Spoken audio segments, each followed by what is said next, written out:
proposed similar expansion of the sales tax base to target education or what have you. I mean, you mentioned how the other side has demonized that. Sure. Could you honestly say Democrats wouldn't embrace that, just a sales tax expansion, if we're coming from a Democratic? Appreciate the question. A similar question asked of Chairman Bennett this morning. I appreciate the question. We don't know because Governor Strickland did not.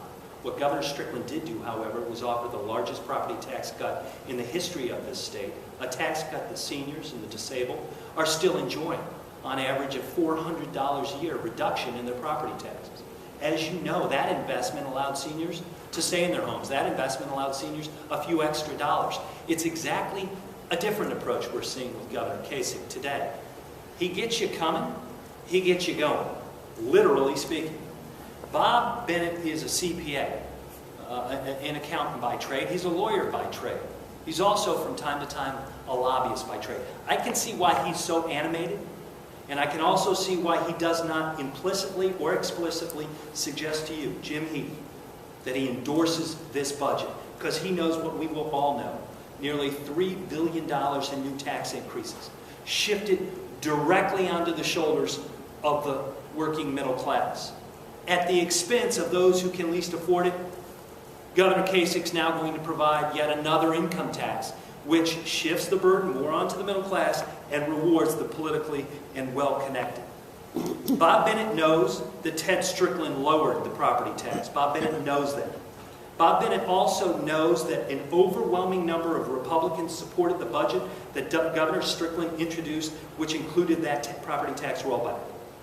He also knows that good Republicans that you know and names that you recognize have not supported Governor Kasich's budget privately and will now be compelled to tell us publicly where they stand on shifting the burden onto the sales tax, thus onto the shoulders of the middle class. Think about it today as the ice forms up north on Lake Erie. Fishing guides are now paying a sales tax. The worms they have to buy and the minnows they have to buy, they're part of the sales tax. The rescue vehicle, the snowmobile that comes to get them, is if it's a salvageable vehicle, that's a sales tax. The cost to those who are participating in that activity, that's a sales tax. To park in a paid parking lot is a sales tax. He gets you coming, he gets you going. He gets you in your funeral casket, he gets you when you're born. He gets your lawyer when your lawyer is paying the fees for your foreclosure, he gets you with another tax.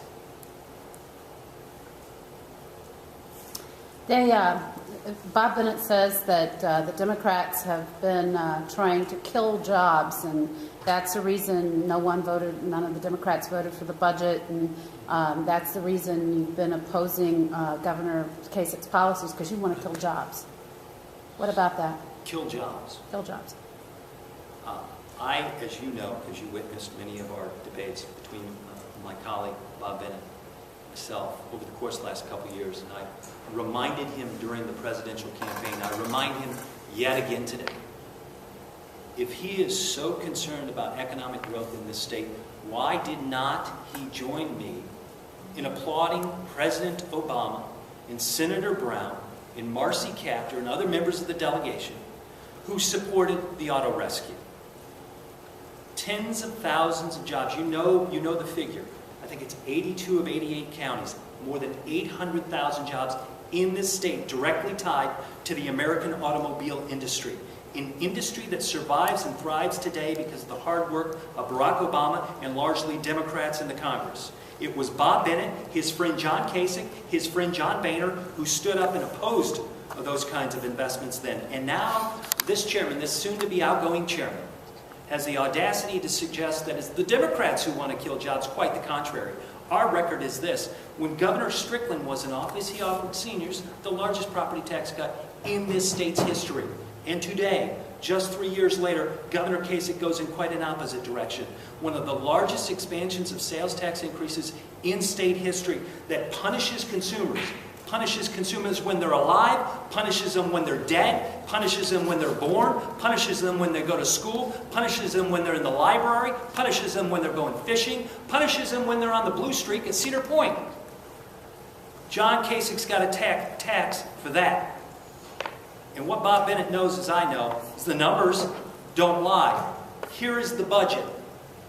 Please, Chairman Bennett, show me which tax you will oppose. Are you going to oppose the tax on CPAs? Are you going to oppose the tax on lobbyists? Are you going to oppose the tax on lawyers? Are you going to oppose the tax on foreclosure filings? Are you going to oppose the tax on minnows sold to an ice fisherman in the cold month of February? Tell us, Chairman Bennett.